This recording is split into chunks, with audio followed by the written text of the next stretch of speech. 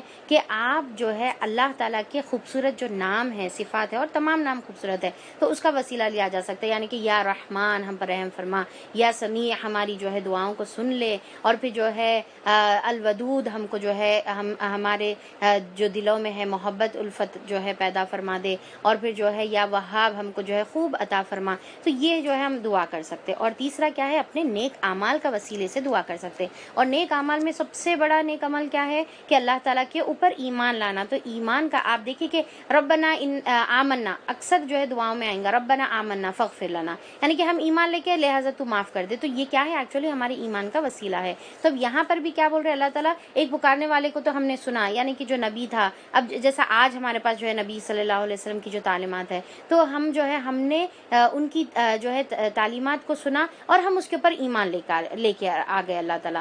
بس تو یہ جو ہمارا عمل ہے اس کے بنا پر اے ہمارے آقا جو قصور ہم سے ہوئے ہیں اس سے تو درگزر فرما دے، یعنی کہ ہم سے جو غلطی ہو گئی ہے۔ اور دیکھیے کہ یہ مسلسل ربنا ربنا کے ہم جو ہے یہاں پر دعائیں دیکھیں گے، اور یہ دعا جو ہے پورے ربنا میں میری تو فیوریٹ ہے اور بہت خوبصورت مجھے جو ہے یہ دعا لگتی ہے، کیونکہ اس کے اندر کیا ہے کہ ایک تو ہمارے گناہوں کو معاف معاف فرما دے، درگزر فرما، وغفر لنا ہمارے گناہوں کو جو ہے ڈھانک دے، ذنوبنا ہمارے گناہوں کو، وکفر عنا سیئاتنا، یہ حصہ جو ہے میرے کو بہت پیارا لگتا ہے کہ اور ہمارے جو گناہ ہیں، ہماری جو کمیاں ہیں، ہمارے جو خطائیں ہیں، اللہ تعالیٰ اس کو کفر یعنی کہ اس کو ڈھانک دے اللہ تعالیٰ، اس ہم لوگوں کے سامنے اظہار کر کے ہم کو ذلیل نہ کر، اور قیامت کے دن جب پورے تمام انسانیت جو ہے وہاں پر جمع رہے گی، سب کے سامنے جو ہے اگر سوچ کے دیکھیں آپ کہ اللہ تعالیٰ جو ہے انسان کو بلا کر بولیں گے کہ ہاں تو نے یہ گناہ کیا تھا، یہ گناہ کیا تھا، یہ گناہ کیا تھا، انہیں بولیں گے ہاں اللہ تعالیٰ سب گناہ کرے تھے، تو اس کے بعد اللہ تعالیٰ معاف کریں گے، تو پر سب کے سامنے مینشن کر کے معاف کرنا الگ چیز ہے، رائٹ، اور اس کے بغیر سب سے چھپا کے معاف کرنا الگ چیز ہے۔ تو ہم جو ہے یہاں پر دعا کریں کہ اللہ تعالیٰ ہم کو دنیا میں بھی جو ہے ہماری پردہ پوشی فرما اور آخرت میں بھی پردہ پوشی فرما۔ تو ہم یہاں پر بول رہے وکفر عنا سیئاتنا وتوفنا مع الابرار، کتنا خوبصورت ہے دیکھیے کہ اور ہمیں موت دے، ہم کو ہمارا خاتمہ کر کس میں، ابرار میں، نیکوکار لوگوں میں جو ہے تو ہمارا خاتمہ کر، کیونکہ سب سے امپورٹنٹ یہ ہے کہ انسان مرتا کس حال میں ہے، تو اللہ تعالیٰ ہماری موت جو ہے ابرار کے ساتھ کر دے، نیکوکار لوگوں کے ساتھ ہماری جو ہے موت کر دے۔ اور ربنا وآتنا ما وعدتنا، کہ خداوند جو وعدہ تو نے اپنے رسولوں کے ذریعے سے کیا ہے، یعنی کہ صبر پر اور تقوی پر اور پھر جو ہے نماز پڑھنے پر یا جو ہے عبادت کرنے پر، جو جو نیکیوں کا تو نے اجر کا وعدہ کیا ہے، جنت کا وعدہ، درجات کا وعدہ جو کیا ہے، اور پھر جو ہے ساتھ میں اللہ تعالیٰ کے ایمان اور ثابت قدمی پر رہنے تھے، دنیا میں بھی اللہ تعالیٰ یہ وعدہ کرے ہوئے ہیں کہ ان کی مدد فرمائیں گے، دنیا میں بھی مدد کا وعدہ ہے اور آخرت میں اجر کا وعدہ ہے۔ تو جو بھی تو نے اپنے رسولوں کے ذریعے سے وعدہ کیا ہے ان کو ہمارے ساتھ پورا کر، اور قیامت کے دن ہمیں رسوائی میں نہ ڈال، بے شک تو اپنا وعدے کے خلاف کرنے والا نہیں ہے۔ یہ اللہ تعالیٰ کو یہ سینٹنس بہت پسند ہے، انک لا تخلف المیعاد، اللہ تعالیٰ تو وعدہ خلافی نہیں کرتا، تیرے کو زیبا ہی نہیں دیتا اللہ تعالیٰ یہ وعدہ خلافی کرنا۔ تو اب دیکھیے ریسنٹلی ایک جو ہے ویڈیو وائرل ہو رہی تھی نا واٹس ایپ پہ، کہ جو ہے ایک بچی بہت ہی خوبصورت انداز میں اللہ تعالیٰ آپ بہت اچھے، اللہ تعالیٰ آپ سب سے اچھے اللہ تعالیٰ، تو یہاں پر ہم کو ایسے ہی انداز میں دعا کرنا ہے، اللہ تعالیٰ آپ وعدہ خلافی نہیں کرتے، آپ بہت سننے والے اللہ تعالیٰ، آپ میری دعاؤں کو سن لیجئے، یہ تڑپ سے ہم کو مانگنے کا ہے، اور جب ہم ایسا مانگیں گے تو اللہ تعالیٰ ہماری دعاؤں کو ضرور قبول کرے گا۔ فاستجاب لهم، تو کیا ہے اللہ تعالیٰ جواب میں ان کے رب نے فرمایا، فوری اللہ تعالیٰ جواب دے رہے، جب ہم یہ تڑپ سے دعا کرتے ہیں تو اللہ تعالیٰ ہم کو جواب دیتا ہے۔ کیا جواب دیتا ہے؟ میں نے تم میں سے کسی کا عمل ضائع کرنے والا نہیں ہوں، یعنی کہ تم میں سے چاہے پھر کیا بول رہے اللہ تعالیٰ، خواہ وہ مرد ہو یا عورت ہو، یعنی کہ میرے نزدیک جو ہے دونوں بھی مساوی ہے، دونوں بھی ایکول ہے، مرد زیادہ ہے عورت کم ہے، یا عورت زیادہ مرد کم ہے، نہیں، اللہ تعالیٰ کے نزدیک دونوں زیادہ ہے، اگر دونوں بھی کیا کریں گے، کوشش کریں گے تو دونوں بھی برابر ہے، اللہ تعالیٰ کے نزدیک دونوں ایکول ہے، خواہ مرد ہو یا عورت ہو۔ اب یہ بات دیکھیے سورہ نساء سے پہلے ہی اللہ تعالیٰ بتا دیے، سورہ نساء میں کوئی آیت پڑھ کے یہ سمجھ میں نہیں آنا آپ کو کہ مرد اوپر ہے یا عورت اوپر ہے، دونوں بھی اللہ تعالیٰ بولے برابر ہے۔ کس اعتبار سے؟ جب نیکیوں کی بات آئیں گی، جب نماز پڑھیں گے تو اللہ تعالیٰ جو ہے دونوں کو سیم اجر، روزہ رکھیں گے سیم اجر، حج کریں گے سیم اجر، صدقہ کریں گے سیم اجر، خواہ مرد ہو یا عورت ہو، اور اگر دعا بھی مانگیں گے تو دونوں کی دعا میں سننے والا ہوں، تم سب ایک دوسرے کے ہم جنس ہو، لہٰذا جن لوگوں نے میری خاطر اپنے وطن چھوڑے، یعنی کہ اللہ تعالیٰ بول رہے کہ کسی کا عمل ضائع نہیں ہونے والا ہے، جیسا ام سلمہ رضی اللہ عنہ جو ہے بولے کہ اللہ کے رسول ہاں ہمارے بارے میں تو جو ہے ہم اتنے سیکریفائسز کرے دین کے واسطے، ہمارے بارے میں تو ذکر نہیں ہے، اللہ تعالیٰ بول رہے مرد ہو یا عورت ہو، تو دونوں کا بھی اللہ تعالیٰ ذکر کر کے بتا رہے کہ جس نے میرے خاطر وطن چھوڑے اور میری راہ میں اپنے گھروں سے نکالے گئے، دیکھیے کہ اللہ کے لیے اسلام کے خاطر اگر گھروں سے نکالے گئے اور ستائے گئے، میرے لیے لڑے اور مارے گئے، ان سب کے قصور میں معاف کر دوں گا۔ کس کے قصور معاف کریں گے؟ جو جد و جہد کرتے ہیں اسلام میں اور اسلام کے خاطر۔ ہم بھی جو ہے اگر دین کے جو ہے سیکھنے کے لیے بھی گھر سے نکلیں گے تو ایسے لوگوں کے لیے بھی پھر اللہ تعالیٰ کی طرف سے جو ہے معافی کا حدیثوں میں جو ہے ہم کو اعلان ملتا ہے، اور انہیں ایسے باغوں میں داخل کروں گا جن کے نیچے نہریں بہتی ہوگی، یہ ان کی جزا ہے اللہ کے ہاں، اور بہترین جزا اللہ ہی کے پاس ہے۔ اے نبی کریم صلی اللہ علیہ وسلم، دنیا کے ملکوں میں خدا کے نافرمان لوگوں کی چلت پھرت تمہیں کسی دھوکے میں نہ ڈال دے، اور آج اس وقت اللہ تعالیٰ نبی کو بول رہے، اور آج یہ بات اللہ تعالیٰ ہم کو بول رہے کہ آج جو مسلمانوں کے خلاف جو کافر ٹھہرے ہوئے ہیں، ان کی جو ہے دنیا میں پاور، ان کی چلت پھرت، ان کے جو ہے گاڑی بنگلے، ان کی سیکیورٹی سسٹم یا ان کا پاور دیکھ کر جو ہے ہمارے کو کوئی دھوکہ نہیں ہونے کا ہے کہ اتنا نافرمانی نافرمانی کرنے کے بعد اللہ تعالیٰ ان کو ایسی پوزیشن کیوں عطا کرے ہوئے ہیں؟ یہ محض چند روزہ زندگی کا تھوڑا سا لطف اور سامان ہے، دنیا میں ان کو ڈھیل دے رہے، جیسا ہم کل بھی پڑھے تھے، پھر یہ سب جہنم میں جائیں گے، اور جو بدترین جائے قرار ہے برعکس اس کے کہ جو لوگ اپنے رب سے ڈرتے ہوئے زندگی بسر کرتے ہیں ان کے لیے ایسے باغ ہے جن کے نیچے نہریں بہتی ہے، ان باغوں میں وہ ہمیشہ رہیں گے۔ تو جو اللہ تعالیٰ، اس کے علاوہ کون؟ جو اللہ تعالیٰ کے ساتھ زندگی ڈرتے ہوئے زندگی بسر کریں گے، ان لوگ جو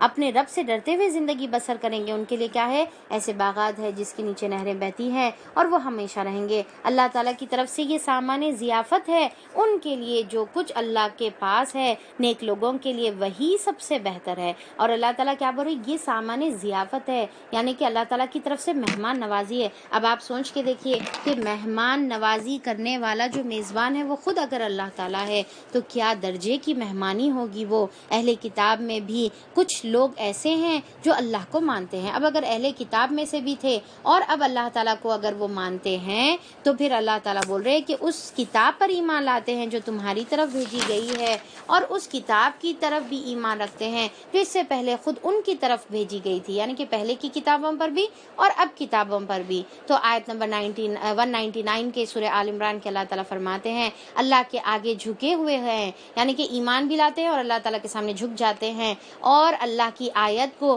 تھوڑی سی قیمت پر بیچتے نہیں، ان کا اجر ان کے رب کے پاس ہے، اور اللہ تعالیٰ اور اللہ حساب چکانے میں دیر نہیں لگاتا۔ تو اب ہم بھی دیکھیے کہ ہمارا بھی اجر اللہ کے پاس ہے اگر ہم ایمان لائیں گے اور کتابوں پر جو ہے ایمان لا کر عمل کریں گے اور اس کو جو ہے دوسروں تک پہنچائیں گے صحیح طریقے سے۔ تو اور پھر اللہ تعالیٰ اب آخری آیت میں سورہ آل عمران کے اللہ تعالیٰ پھر سے جو ہے، یعنی کہ یہ آخری آیت، یہ آخری رکوع پورا، انفیکٹ پورے سورہ آل عمران کا کنکلوژن آپ سمجھ سکتے ہیں، اور یہ آخری آیت میں تو پورا جو ہے اللہ تعالیٰ ایک نچوڑ اللہ تعالیٰ بتا رہے، یا ایھا الذین آمنو اصبروا، صبر کرو، اے ایمان لانے والو کان کھول کے سنو، کیا کرنا ہے؟ صبر کرنا ہے، جم کر رہنا ہے، بغیر صبر کے نہیں ہو سکتا۔ اور آپ جو ہے محسوس بھی کرے ہوں گے کہ سورہ آل عمران میں بار بار صبر اور تقوی کا ذکر ہے، اب یہاں پر پھر سے اللہ تعالیٰ کنکلوژن میں بتا دے رہے صبر سے کام لو، باطل پرستوں کے مقابلے میں جو ہے صبر دکھاؤ تم، وصابروا، اور ایک دوسرے سے بڑھ کر صبر کرو، اور دوسرا مطلب اس کا کیا بنتا صابروا کا مطلب کہ مقابلے میں جو ہے صبر کے لیے، صبر سے جو ہے جم جاؤ، ورابطو، اور پھر کیا ہے حق کی خدمت میں کمر بستہ ہو جاؤ، یعنی کہ بالکل ریڈی ہو جاؤ، ڈسپلین کے ساتھ جو ہے کھڑے ہو جاؤ، یا پھر جو ہے ایک دوسرے کے ساتھ جو ہے صحیح رابطہ قائم کرو، یعنی کہ جو ہم دیکھیں نا تفریقے میں مت بٹو، اور پھر جو ہے مل کر کام کرو، ایک امت بن کر کام کرو۔ تو اللہ تعالیٰ پھر یہاں پر یاد دلا رہے کہ کمر بستہ ہو جاؤ ایک ساتھ مل کر، اور اللہ سے ڈرتے رہو، اور پھر اللہ تعالیٰ واتقوا اللہ، اللہ سے ڈرتے رہو، بار بار تقوی کا ذکر، آخری میں تقوی کا ذکر، بیچ میں تقوی کا ذکر، شروع میں تقوی، ہر جگہ تقوی کا ذکر، اور جو ہے اللہ تعالیٰ سے ڈرتے رہو اور امید ہے کہ فلاح پاؤ گے، یعنی کہ اللہ تعالیٰ بول رہے کہ لعلکم تفلحون، شاید کہ تم فلاح پاؤ گے۔ اگر کوئی میری جو ہے کل کی رمضان کی کلاس اٹینڈ کرے تو لعلکم کو میں کل ایکسپلین کی کہ شاید کہ امید ہے، یہ چیز کرنا ہے تم کو، اور اس پہ جو ہے کوشش جتنی رہیں گی اتنا فلاح کے لیولز تم کو ملیں گے۔ ہر کوئی صبر کرنے والا وہی ایک لیول پہ نہیں رہیں گا، ہر کوئی تقوی والا ایک لیول پہ نہیں رہیں گا، سب اپنی کوشش کے مطابق جو ہے فلاح جو ہے پائیں گے۔ تو یہاں پر ہمارا الحمدللہ سورہ آل عمران کا اختتام ہوتا ہے، اور پھر اب ہم بڑھتے ہیں سورہ نساء کی طرف۔ دیکھیے یہ پورے جو صورتیں ہیں ایک سے ایک بڑھ کے صورتیں ہیں، ٹھیک ہے، یہ پورے مدنی صورتیں ہیں، یعنی کہ ہم جو ہے سورہ فاتحہ پہلے دیکھیں، سورہ فاتحہ مکی صورت ہے وہ، ٹھیک ہے، وہ ہو گئی، مختصر سورہ تھا وہ، پر جامع سورہ تھا، یعنی کہ بہت ہی جو ہے گہرائی میں جو ہے اس کی باتیں تھیں۔ پھر اس کے بعد ہم نے جو ہے سورہ بقرہ دیکھا، پھر سورہ آل عمران دیکھا، اب سورہ نساء۔ تو یہ جو ہے یہ 5 سورے بہت اہم سورے ہیں، ٹھیک ہے، کہاں تک؟ سورہ مائدہ تک۔ اس کے علاوہ بھی جو ہے اب آگے کے بھی اگر ہم جو ہے صورتیں دیکھیں گے، سورہ انعام اور سورہ جو ہے اعراف، تو یہ تمام صورتوں کے بارے میں جو ہے ایک حدیث ہے، آپ صلی اللہ علیہ وسلم نے فرمایا جس کو بھی پہلے 7 سورے جو ہے جس نے بھی تھام لیے، یعنی کہ کوئی جو بھی اس کو ہولڈ کر لیے، تھام لیا، تو آپ صلی اللہ علیہ وسلم نے فرمایا وَهُوَ حبر، وَهُوَ حبر کا مطلب کیا ہے؟ وہی اصل میں اسکالر ہے. تو یہ شروع کے جو سورے ہیں وہ بہت زیادہ اہم سورے ہیں، اسی لیے ہمارے کو ذرا وقت بھی زیادہ لگ رہا کیونکہ مدنی صورتیں ہیں اور احکامات اس کے اندر بہت زیادہ ہے، اور ایک ایک آیت جو ہے ہمارے لیے بہت زیادہ اہم اور ضروری ہے سمجھنے کی. حالانکہ اول سے لے کر آخری تک پورے آیتیں ضروری ہی ہے، پر اس کے بارے میں یہ جو ہے فضیلت آتی ہے کہ یہ 7 اہم سورے شروع کے جو ہے اور میرے حساب سے جو ہے یہ 7 سوروں کے علاوہ بھی جو ہے سورہ توبہ تک جو ہے ہمارا، یعنی کہ یہ قرآن کا جو ہے سب سے اہم ترین حصہ ہے. سورہ توبہ تک اہم ترین جو ہے حصہ ہے، اور یہ لمبی لمبی سورے ہے. اس کو جو ہے طوال بھی کہا جاتا ہے، سب یعنی کہ لمبی جو ہے صورتیں جو ہے اس کو کہا جاتا ہے. تو اب یہاں پر اب ہماری جو ہم 4th سورت ہم جو سٹارٹ کرے وہ سورہ نساء ہے. اب سورہ نساء بولتے ساتھ ہی سمجھ میں آ گیا کہ عورت، ٹھیک ہے. تو اب یہاں پر اس کا مطلب یہ ہے کہ عورتوں سے متعلق، ہبر کا مطلب اسکالر کو کہتے ہیں، اسکالر، ٹھیک ہے. اچھا اب یہاں پر جو ہے سورہ نساء جو ہے کا مطلب کیا ہے؟ عورت. تو اب اس کے اندر سمجھ میں آ رہا ہے کہ عورتوں سے متعلق آپ کو جو ہے اس کے اندر تعلیمات ملیں گے سورہ نساء میں. دوسرا کیا ہے؟ عورتوں کے علاوہ اور جو کمزور طبقات ہے، جیسا جو ہے یتیم ہے، غلام ہے، بیوہ ہے، طلاق یافتہ ہے کوئی، تو یہ تمام کے کیا احکامات ہیں ہم کو اس کے اندر جو ہے ملیں گے. تو ایک بات یہ یاد رکھنا ہے. دوسرا، یہ پورے قرآن کا سب سے اہم ترین سورہ ہے جس میں سب سے زیادہ منافقین کے بارے میں ڈسکس کیا گیا ہے. اچھا اب یہاں پر یہ سورے میں آپ کو کہیں بھی جو ہے یا ایھا الذین نافقوا نہیں ملیں گا، یعنی کہ اے لوگوں جو منافق ہے ویسا نہیں ملیں گا، بلکہ یا ایھا الذین آمنوا سے ہی مخاطب کیا جائے گا. تو یہاں پر جو ہے روئے سخن، یعنی کہ اشارہ کس کی طرف رہیں گا؟ منافقین کی طرف اشارہ رہیں گا. پر ایمان لانے والوں سے کئی کو مخاطب کرے اللہ تعالیٰ، کیونکہ انہوں ظاہری طور پہ ایمان لاتے بول کے تو بولتے تھے نا. تو اللہ تعالیٰ یہاں پر جو ہے ایمان لانے والوں بول کے جو ہے بار بار اللہ تعالیٰ مخاطب کریں گے. تو یہ سورے میں 176 آیتیں ہیں، ٹھیک ہے. اب دیکھیے یہ بیک گراؤنڈ بہت امپورٹنٹ رہتا، آپ لوگوں کو ذرا غور سے سننا پڑے گا. بیک گراؤنڈ بہت امپورٹنٹ رہتا، اس کے حساب سے آپ کو سورہ جو ہے سمجھ میں آتا. تو یہ سورہ جو ہے کتنے آیتوں پہ مشتمل ہے؟ 176 آیتوں پہ مشتمل ہے. اب اس کے اندر جیسا میں بتائی کہ بہت زیادہ جو ہے اس کے اندر منافقین کی آیتیں ہیں. تو اب دیکھیے کہ اس کے اندر 55 آیتیں ایسی ہے جو مومن سے جو ہے ریلیٹڈ ہے. 36 آیتیں اہل کتاب سے آپ کو ملیں گی، کیونکہ یہ مدنی صورت ہے تو ڈیفینیٹلی اہل کتاب کا ذکر آنا ہی آنا ہے، کیونکہ کہیں نہ کہیں پھر ان سے مخاطب ہونا ہی ہے، کیونکہ مدنی صورت ہے، رائٹ. اچھا پھر اس کے علاوہ 86 یعنی کہ میجر پارٹ جو ہے 84 یعنی کہ میجر پارٹ جو ہے منافقین سے جو ہے ریلیٹڈ رہیں گا، اور مخاطب کس طریقے سے کریں گے؟ یا ایھا الذین آمنوا سے ہی اللہ تعالیٰ مخاطب کریں گے. اب اس سے پہلے ہم دیکھے تھے سورہ بقرہ اور سورہ آل عمران دونوں جوڑی والے صورتیں تھے، تو دونوں پیئرز میں تھے اور دونوں کی جو ہے کانٹیکس جو ہے کافی مشابہت رکھتی تھی، سملر تھی. اب یہ جو ہے سورہ نساء اور سورہ مائدہ میں آپ کو جو ہے یہ سملارٹی نظر آئیں گی. ایک ورڈ میں اگر کہیں گے تو اس میں بہت سارے سوشل ایتھکس آف اسلام اس کے اندر بتایا جائیں گا، اور دوسرا منافقین کا بہت زیادہ ڈسکس رہیں گا، ٹھیک ہے. تو جو ہے اس کے اندر یہ ہو گیا. اچھا اب اس کے اندر مخاطبین کون ہیں، یعنی کہ آڈینس یا پھر سننے والے کس کی طرف جو ہے ایڈریسی کون کون ہے اس کے اندر؟ ایک اہل ایمان ہے، ٹھیک ہے، ایمان لانے والے ہیں. دوسرا اہل کتاب ہے، یہود و نصارہ ہے. اور تیسرا جو ہے منافقین ہے، ٹھیک ہے. تو یہ سمجھ میں آ گیا کہ آڈینس اور ایڈریسی کون کون ہے؟ ایمان والے، اہل کتاب اور منافق. اوکے. پھر اس کے بعد جو ہے ہم اس میں جو ہے چلیے شروع کا آیت نمبر 1 سے آیت نمبر 43 تک ہم پورے احکامات کے متعلق جو ہے آیتیں اب یہاں پر جو ہے دیکھیں گے. تو اللہ تعالیٰ یہاں پر شروع کر رہے بسم اللہ الرحمن الرحیم. یا ایھا الناس اتقوا ربکم الذی خلقکم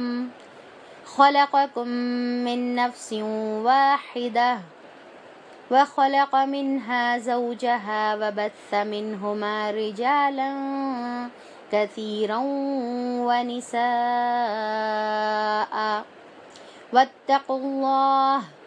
واتقوا الله الذي تساءلون به والأرحام ان اللہ کان علیکم رقیبا.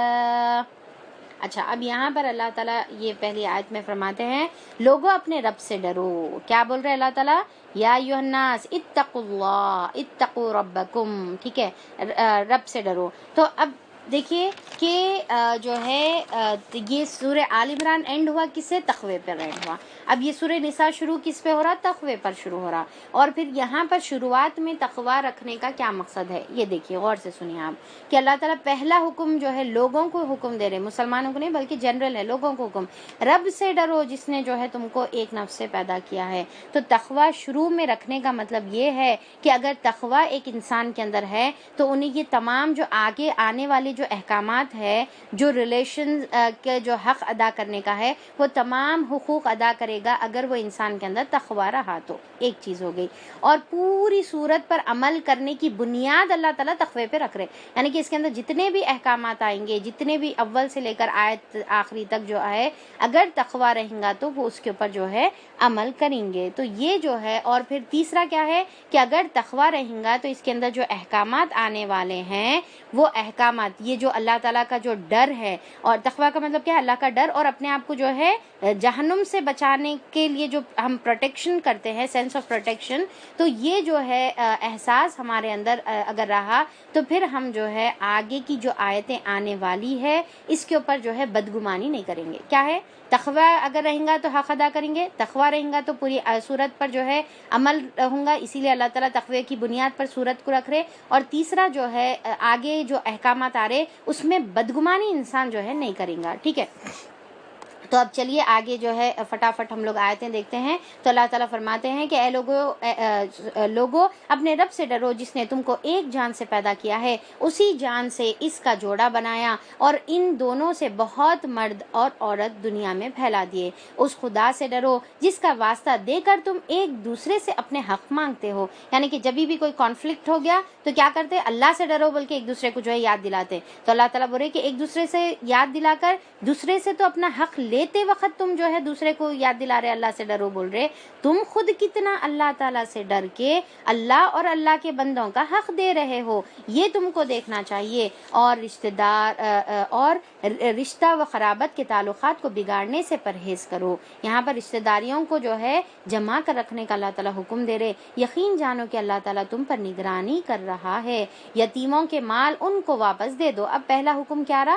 یتیم کے مال جو ہے ان کو واپس دے دو. تقوی کے بعد یہ پہلا حکم ہے. اچھے مال کو برے مال سے نہ بدل لو. تو اللہ تعالیٰ بول رہے کہ یتیم کی پرورش کرنا ہے، اور یتیم کا جو مال ہے، اب جو ذمہ دار ہے یتیم، چھوٹا بچہ، یتیم کس کو بولیں گے؟ وہ نابالغ بچہ جس کے جو ہے والد کا انتقال ہو جائے اور ابھی انہیں اس کنڈیشن میں نہیں کہ اپنا مال جو ہے خود کیئر کرے. تو اس کا مال جب تمہارے پاس ہوتا ہے اور وہ چھوٹا ہے تو تم جو ہے اپنا مال اس کے مال سے جو ہے ملا کر اس کا جو ہے اچھا برا مکس مت کر لو، اور ان کے مال اپنے مال کے ساتھ ملا کر نہ کھاؤ. یہ بہت بڑا گناہ ہے. اگر تم یتیموں کے ساتھ بے انصافی کرنے سے ڈرتے ہو تو جو عورتیں تم کو پسند آئیں، یعنی کہ بیوہ عورتیں جس کی جو ہے بچے جس کی حفاظت میں تمہارے ہے، تو ان میں سے 2 2 3 3 اور 4 4 نکاح کر لو. لیکن اگر تمہیں اندیشہ ہو کہ ان کے ساتھ عدل نہ کر سکو گے تو پھر ایک ہی بیوی کر لو. تو اب یہاں پر یہ جو آیت ہے، آیت نمبر 3، اس کے بارے میں جو ہے بہت زیادہ مسلمان خود اور غیر مسلمان تو بہت زیادہ اس کو اچھالتے ہیں. تو یہ آیت زیادہ شادیاں کرنے کی آیت نہیں ہے. غور سے سنیے، یہ آیت زیادہ شادیاں کرنے کی آیت نہیں ہے، بلکہ شادیوں کے اوپر لمٹ اس آیت میں لگایا گیا ہے.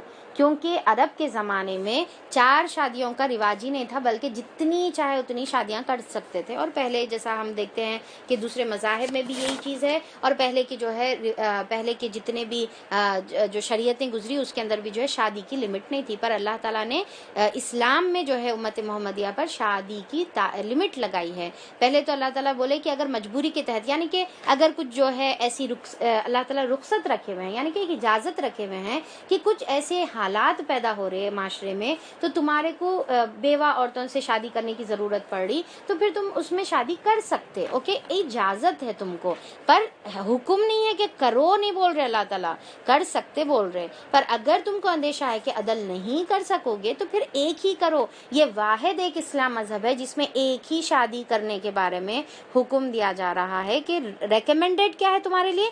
ایک ہی کر لو. تو یہ جو ہے اللہ تعالیٰ یہاں پر، کیونکہ اگر عدل قتل نہیں کریں گے تو اس کے اوپر اتنی بڑی وعید سنائی گئی ہے کہ قیامت کے دن جو ہے اس کا بہت ہی برا حال رہے گا جو بیویوں میں جو ہے انصاف نہیں کرتے. تو اللہ تعالیٰ یہاں پر پہلے یتیموں کا حکم دیے, اور یتیموں کے بارے میں کیا فضیلت آتی ہے کہ آپ صلی اللہ علیہ وسلم نے فرمایا کہ جو یتیم کی کفالت کرتا ہے, آپ صلی اللہ علیہ وسلم نے فرمایا وہ میرے ساتھ جنت میں اس طرح رہے گا. تو آپ نے اپنی 2 انگلیاں اٹھا کر یعنی کہ اپنی جو ہے شہادت کی اور بیچ کی انگلی کو جڑا کر جو ہے اللہ تعالیٰ بولے کہ ایسا رہے گا, یعنی کہ میرے ساتھ بہت قریب رہے گا جو یتیم کی کفالت کرتا ہے. اور جو یتیم اور بیوہ کی جو ہے ذمہ داری لیتے ہیں ان کو رات میں ساری رات عبادت اور دن بھر روزہ رہنے کا اجر دیا جاتا ہے. تو اللہ تعالیٰ یہاں پر بتا رہے کہ اب یہاں پر اگر ان کی جو ہے کفالت یعنی کہ بیوہ عورت ہے, یتیم ہے, اور تمہارے کو ان کی کفالت میں مشکل ہو رہی تو پھر ان کو جو ہے اپنے عہد نکاح میں تم لے سکتے ہو. اور ان عورتوں کو زوجیت میں لاؤ جو تمہارے قبضے میں آئی ہیں, بے انصافی سے بچو کہ یہ زیادہ قرین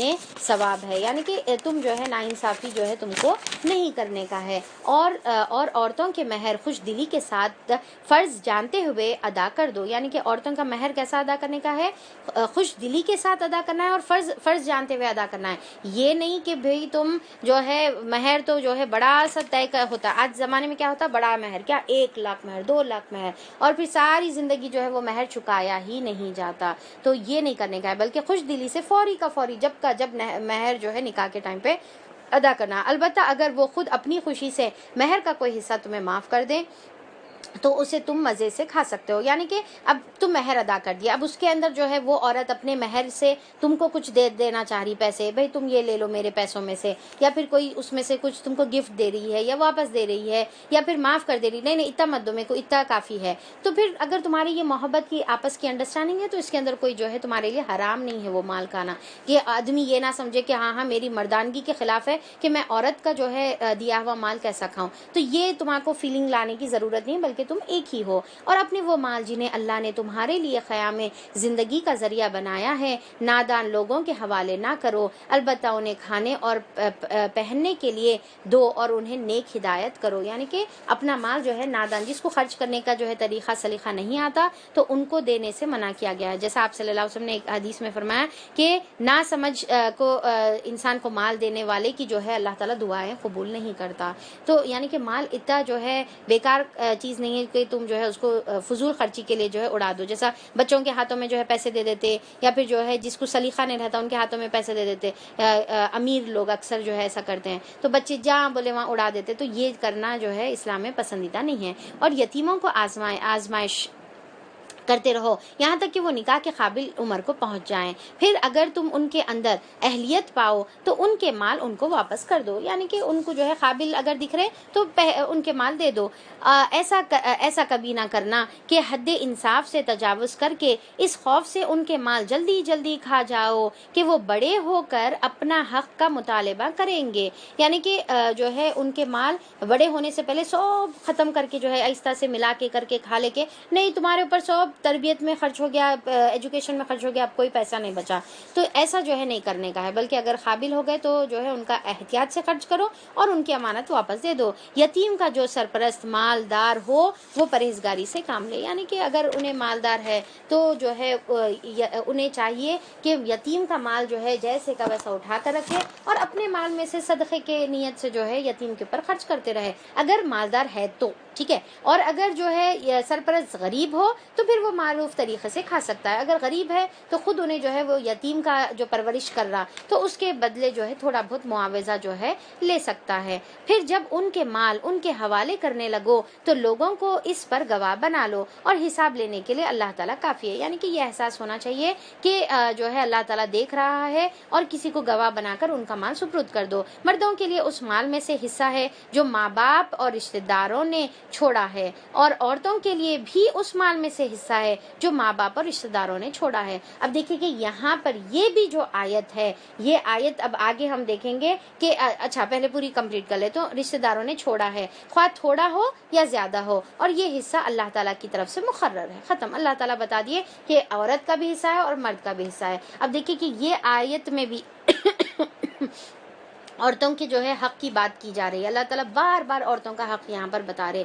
یہ آیت جو ہے اب آگے ہم پڑھیں گے کہ عورتوں کا مال جو ہے آدھا ہے. تو اب یہاں پر یہ آیت جو ہے حق میں کمی نہیں کر رہی بلکہ ان کو حق دلا رہی، کیونکہ وہ زمانے میں عورتوں کا حصہ ہی نہیں ہوا کرتا تھا. اور اللہ تعالیٰ یہاں پر یہ آیت میں پہلی بار ان کے آنکھاں پھٹ گئے، کھل گئے. ہاں ہماری وراثت میں عورتوں کا بھی حصہ ہے. تو ہاں اللہ تعالیٰ بتا رہے ہاں، اور کس کی طرف سے مقرر ہے؟ اللہ کی طرف سے ان کا حق جو ہے مقرر ہے. تم یہ نہیں بول سکتے کہ تربیت میں ہو گیا، شادی کے ٹائم پہ ہو گیا، ایجوکیشن میں خرچ ہو گیا، اب کوئی حصہ نہیں. نہیں نہیں نہیں نہیں، اب تم کو جو ہے اس کے باوجود بھی، سب خرچ کرنے کے باوجود بھی ان کے اوپر ابھی بھی تم کو جو ہے ان کا جو ہے وراثت میں حق دینا رہے گا.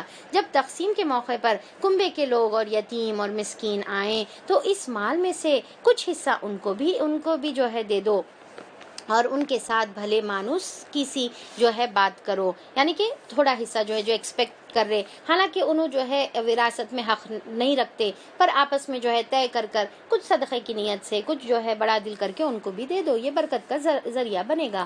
لوگوں کو اس بات کا خیال کر کے ڈرنا چاہیے کہ اگر وہ خود اپنے پیچھے بے بس اولاد چھوڑتے تو مرتے وقت انہیں اپنے بچوں کے حق میں کیسے کیسے اندیشے لاحق ہوتے. اب دیکھیں کتنا اچھا اللہ تعالیٰ کمپیئر کر کے ایک مثال دے کر ہم کو بتا رہے نا کہ اگر تم اگر وہ کنڈیشن میں رہتے تو بس چاہیے کہ وہ خدا کا خوف کرے اور راستی کی بات کرے. جو لوگ ظلم کے ساتھ یتیم کے مال کھاتے ہیں در حقیقت وہ پیٹ میں آگ بھر رہے ہیں. کیا بتایا جا رہا؟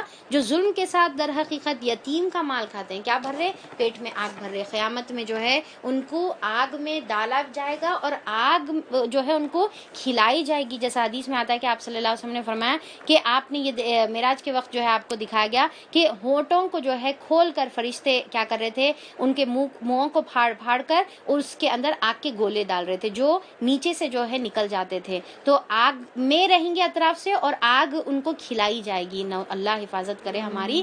تو اور وہ ضرور جہنم کی بھڑکتی ہوئی آگ میں جھونکے جائیں گے. تمہاری اولاد کے بارے میں اللہ تمہیں ہدایت کرتا ہے. کیا ہدایت کرتا ہے؟ کہ مرد کا حصہ 2 عورتوں کے برابر ہے. تو یہ جنرل جو ہے ایک طریقہ رہے گا. ہر جگہ آگے ہم دیکھیں گے کہ مرد کا حصہ جو ہے 1 رہے گا اور عورت کا حصہ جو ہے 2 یعنی کہ ہاف رہے گا. ٹھیک ہے، 1:2 رہے گا، یا ہاف ان کا جو ہے آپ سمجھنے کے لیے ہاف ان کا حصہ رہے گا. تو اب یہاں پر دیکھیے کہ اللہ تعالیٰ یہاں پر عورتوں کو کم نہیں دے رہے بلکہ اللہ تعالیٰ بول رہے کہ عورتوں کو 2 بول رہے. ایک چیز عورتوں کو 2، اور دوسرا ہاف حصہ کیوں ہے؟ کیونکہ عورتوں پہ کوئی چیز کی ذمہ داری نہیں ہے. شادی اگر جو ہے یعنی کہ ابھی شادی سے پہلے ہے تو باپ کی ذمہ داری ہے اس کی پوری کفالت کرنا. شادی کے ٹائم پہ جو ہے اس کو کچھ بھی نہیں دینے کا ہے بلکہ آدمی کو ہی مہر دینا ہے، عورت کو کچھ بھی نہیں دینا ہے. پھر شادی کے بعد جو ہے اس کو مل رہا باپ کی طرف سے وراثت میں حصہ مل رہا، شوہر کی طرف سے مل رہا، بھائی کی طرف سے مل رہا اور بیٹے کی طرف سے مل رہا. 4 جگہ سے مل رہا. اور خرچ نہ باپ پہ کرنے کی ذمہ داری ہے، نہ بیٹے پہ، نہ جو ہے بھائی پر، اور نہ شوہر پر خرچ کرنے کی اس کی ریسپانسبلٹی ہے، ذمہ داری. اگر وہ کرتی ہے تو وہ اس کا جو ہے صدقے میں آئے گا، پر اس کی ریسپانسبلٹی نہیں ہے. مل رہا کہاں سے؟ 4 جگہ سے مل رہا. خرچ کہیں بھی نہیں کرنے کا ہے. اور آدمی کو جو ہے ٹھیک ہے چلو ڈبل حصہ مل رہا، پر اس کو بیوی پہ خرچ کرنا ہے، بچوں پہ خرچ کرنا ہے، ماں والدین پر خرچ کرنا ہے. اور اگر اس کے اوپر ذمہ داری جو ہے بیوہ یا جو ہے طلاق یافتہ بہن کی ہے تو بہن پر بھی اس کو خرچ کرنا ہے. 4 جگہ جانا ہے، آ رہا صرف جو ہے 1 حصہ. پر عورت کو جو ہے ٹھیک ہے آدھا حصہ مل رہا پر کہیں پر خرچ نہیں کرنا ہے. ہر جگہ سے وہ مزے میں جو ہے چاروں جگہ سے لینا ہے اور فل مزے کرنے کا ہے. اور پھر جو ہے بیوی اب شوہر کے گھر میں بھی ہے تو شوہر کا مال کے اوپر جو ہے اس کا پورا حق ہے، کیونکہ شوہر کے اوپر ذمہ داری اللہ تعالیٰ رکھے ہوئے ہیں کہ وہ جیسا کھاتا ہے اس کو کھلانا ہے اور جیسا پہنتا ہے اس کو پہنانا ہے اور اس کے ساتھ اچھے بھلے طریقے سے رویہ اختیار کرنا ہے. یہ اچھے مومن شوہر کی نشانی ہے. تو اللہ تعالیٰ یہاں پر تو ہم جو ہے یہ آیت پر جو ہے خوش ہونا چاہیے، نہ کہ جو ہے منہ بنانا چاہیے. اور پھر جیسا میں شروع میں بتائی کہ تقویٰ اگر رہیں گا تو اللہ سے بدگمانی ایک مومن بندی کبھی بھی نہیں کر سکتی، کیونکہ اللہ تعالیٰ تو دیکھیے 70 ماہوں سے زیادہ محبت کرنے والے، محاورہ ہے نا 70 ماہوں سے زیادہ. تو پھر اللہ تعالیٰ نے یہ حساب خود ہی اللہ تعالیٰ نے اس کے حصے بنا دیے. کسی کو ذمہ داری، آپ صلی اللہ علیہ وسلم کو بھی جو ہے ذمہ داری اللہ تعالیٰ نہیں دیے ہوئے ہیں بلکہ خود یہ ذمہ داری اللہ تعالیٰ لے کر سب کے حصے مقرر کر دیے جو ہمارے لیے بیسٹ ہے. تو یہ حصہ جو ہم کو مل رہا ہے ہم سمجھنا کیا یہ ہمارے لیے بیسٹ ہے. اور یہ اب یہاں پر جو ہے پورا علم میراث کے آیتیں شروع ہوتی ہے. علم میراث یعنی کہ وراثت کے جو ہے آیتیں. اور اللہ تعالیٰ یہاں پر ہم کو دے رہا ہے کیا کیا ہے. اب دیکھیے پورے حصے اللہ تعالیٰ الگ الگ جو ہے اینگل سے بتا دیے. اب یہ کچھ جو ہے یعنی کہ کیسز ہے, اس کے علاوہ ہر کوئی جو ہے اپنا پرسنل کیس جو ہے مفتی سے لے کر جو ہے اس کے لیے فتویٰ لے لے. اب یہاں پر کچھ کیسز اللہ تعالیٰ بتا رہے. اب دیکھیے اگر میت کا وارث 2 سے زائد لڑکیاں ہوں تو انہیں ترکے کا 2/3 حصہ دیا جائے گا. اب یہاں پر 2/3 2/3 حصہ دیا جائے گا, باقی کا 1/3 کیا ہوگا, دوسرے وارثوں میں تقسیم ہوگا. اگر ایک ہی لڑکی وارث ہو یعنی کہ ایک ہی انہیریٹر ہے تو کیا ہوگا, آدھا ترکے کا اس کو حصہ ملے گا. اگر میت صاحب اولاد ہو تو اس کے والدین میں, صاحب اولاد ہے اگر میت تو اس کے والدین میں سے ہر ایک کو ترکے کا 6واں حصہ ملنا چاہیے. اب میراث کے بارے میں ایک چیز بس یاد رکھ لیا آپ کہ ایک جو شخص ہے اس کا حقدار جو وارث جو ہوتے ہیں وہ کون ہوتے ہیں, اس کے اولاد ہوتی ہے, اس کی بیوی ہوتی ہے, ٹھیک ہے, نیچے کی طرف سے اس کی اولاد اور اس کی بیوی, اوپر کی طرف اس کے والدین, یہ سب سے فرسٹ جو ہے.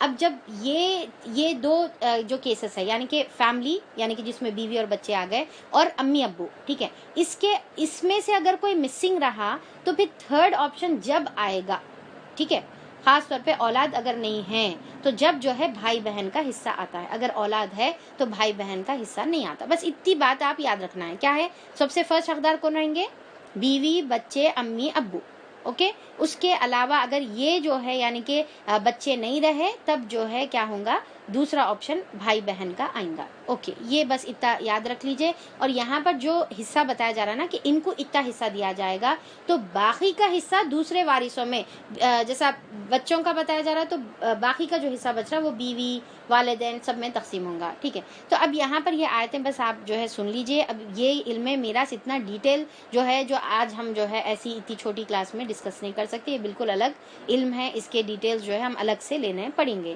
تو اب یہاں پر سنتے جائیے آپ لوگ. کیا ہے, مگر اگر میت جو ہے صاحب اولاد ہے تو اس کے والدین کو ہر ایک کو کتنا ملیں گا, ترکے کا 6واں حصہ ملیں گا, ٹھیک ہے, 6th حصہ ملیں گا. اور اگر وہ صاحب اولاد نہ ہو, ٹھیک ہے, بیوی بچے نہیں ہیں اور والدین ہی اس کے وارث ہو, تو ماں کو جو ہے 1/3 حصہ ملے گا, تیسرا حصہ دیا جائے گا. اور اگر میت کے بھائی بہن بھی ہوں تو ماں 6ٹھے حصے کی حقدار ہوگی. تو کیا ہوگا, ماں 6ٹھے حصے کی حقدار. یہ سب حصے اس وقت نکالے جائیں گے جبکہ وصیت جو میت نے کی ہو پوری کر دی جائے اور قرض جو اس پر ہے وہ ادا کیا جائے. تو اب یہاں پر اور ایک بات, دوسری پوائنٹ کیا یاد رکھنے کا ہے میراث میں آپ کو, یہ کہ پہلا قرض ادا کرنا ہے, دوسرا قرض پہلے ادا ہو جائے گا, پورا جتنا مال ہے اس کا پہلے قرض ادا ہو جائے گا. دوسرا کیا ہے کہ وصیت اگر انہیں کرا ہوا ہے کہ میری وصیت ہونا. اب سورہ بقرہ میں ہم آلریڈی پڑھ لیے وصیت کتنے کی کر سکتے, صرف 1/3 مال کی کر سکتے, تو پھر اس کے بعد اس کی وصیت پوری کی جائے گی. پھر تیسرا اس کی میراث میں تقسیم ہوں گی. اوکے, سمجھ میں آ گیا. یعنی کہ 100 روپے ہے, 20 روپے کا اس کا قرضہ تھا تو پہلے 20 روپے دے دیے جائیں گے, پھر اس کے پاس بچے 80 روپے, تو 80 کا 1/3 کی ہی وصیت انہیں کر سکتا ہے. تو پھر وصیت اگر کرا تو پوری ہوں گی, نہیں کرا تو کوئی بات نہیں, پورا 80 کا 80 جو ہے میراث میں تقسیم ہو جائے گا, وارثوں میں تقسیم ہو جائے گا. تم نہیں جانتے کہ تمہارے ماں باپ اور تمہاری اولاد میں سے کون بلحاظ نفع تم سے زیادہ قریب ہے. یعنی کہ جو اللہ تعالیٰ ڈویژنز رکھے ہوئے ہیں, تم کو ہو سکتا ہے تم کو ایسا دکھ رہا کہ نہیں ماں کو زیادہ ملنا چاہیے تھا, نہیں وہ بیوی کو زیادہ ملنا چاہیے تھا, تمہارے کو دکھ رہا ہے یہ سب, اور اللہ تعالیٰ بول رہے کہ تم کو نہیں معلوم ہے. اللہ تعالیٰ زیادہ جانتا ہے کہ کس کو کتنا دینا چاہیے.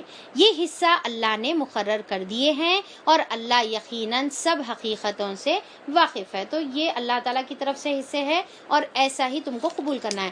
اللہ یقیناً سب حقوق سے حقیقت سے واقف ہے اور ساری مصلحتوں کو جانتا ہے. اور تمہاری بیویوں نے جو کچھ چھوڑا ہو اس کا آدھا حصہ تمہیں ملے گا اگر وہ بے اولاد ہوں, ورنہ اولاد ہونے کی صورت میں ترکے کا 1/4 حصہ شوہر کو دیا جائے گا, جبکہ وصیت جو انہوں نے کی ہے پوری کر دی جائے اور قرض جو اس نے چھوڑا تھا وہ ادا کر دیا جائے. اور وہ تمہارے ترکے میں سے 1/4 چوتھائی کا حقدار ہے اگر تم بے اولاد ہے، اور ورنہ صاحب اولاد ہونے کی صورت میں ان کا حصہ 1/8 ہوگا بعد اس کے کہ جو وصیت اس نے کی ہے پوری کر دی جائے اور جو قرض اس کے اوپر ہے وہ ادا کر دیا جائے۔ اور اگر وہ مرد یا عورت جس کے میراث تقسیم طلب ہے، آدمی ہو یا عورت ہو، بے اولاد بھی ہو اور اس کے ماں باپ بھی نہیں ہیں، یعنی کہ نہ اولاد ہے نہ والدین ہے، جو فرسٹ رہتے نا اولاد اور والدین، وہ بھی نہیں ہے، بیوی نہیں ہے، اولاد نہیں ہے، والدین کچھ بھی نہیں ہے،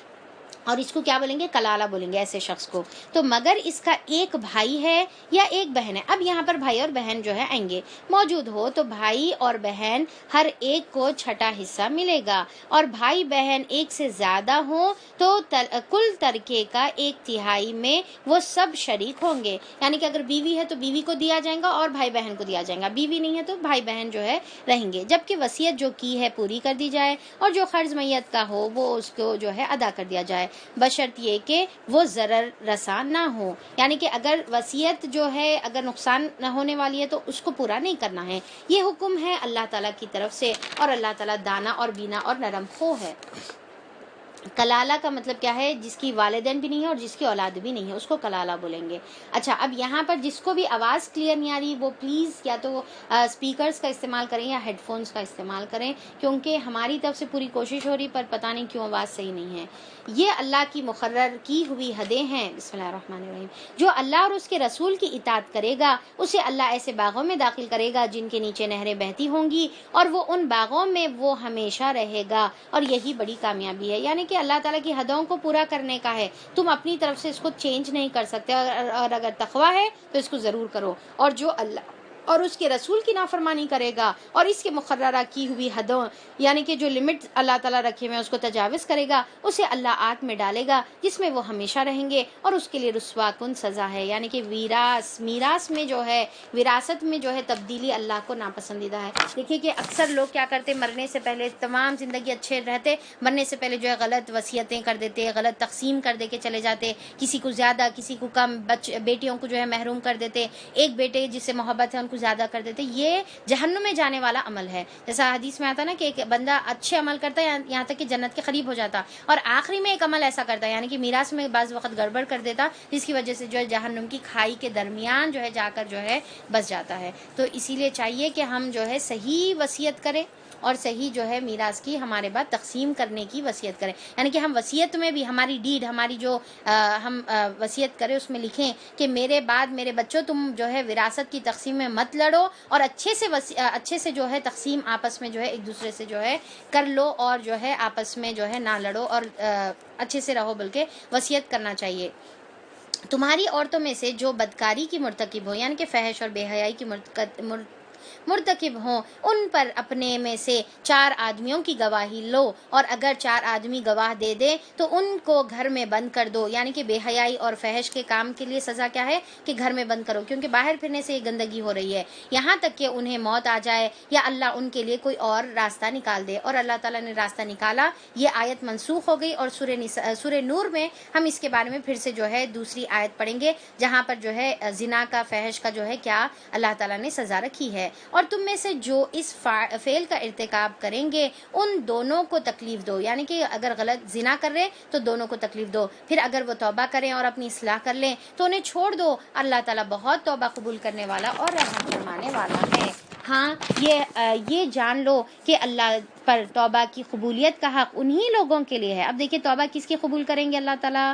انہی لوگوں کے لیے ہے جو نادانی کی وجہ سے کوئی برا فعل کر لیتے ہیں اور اس کے بعد جلد ہی توبہ کرتے ہیں، کیا کہ وہ جو ہے ثم یتوبون من قریب، وہ توبہ کرتے ہیں قریب سے، زیادہ دور نہیں چلے جاتے، گناہوں میں چلے نہیں جاتے، بلکہ جو ہے تھوڑا گناہ کا راستہ، سیدھا راستے سے ڈیویٹ ہوئے گناہ کرے، فوری احساس ہوا تو فوری توبہ کر لیے، تو ایسے لوگوں کی اللہ تعالیٰ توبہ ضرور قبول کرتا ہے۔ ایسے لوگوں پر اللہ تعالیٰ اپنی نظر عنایت سے پھر متوجہ ہو جاتا ہے، یعنی کہ جو نظر عنایت ہٹ گئی تھی اللہ تعالیٰ کی گناہ کی وجہ سے، پھر اللہ تعالیٰ واپس سے متوجہ ہوتا ہے. جو نادانی میں کریں گناہ اور جلدی سے توبہ کر لیں, پھر اللہ تعالیٰ ان کے اوپر رحمت کے جو ہے سایہ کرتا ہے. اور اللہ تعالیٰ ساری باتوں کی خبر رکھنے والا ہے اور حکیم اور دانا ہے. مگر توبہ ان لوگوں کے لیے نہیں ہے. کس کے لیے نہیں ہے؟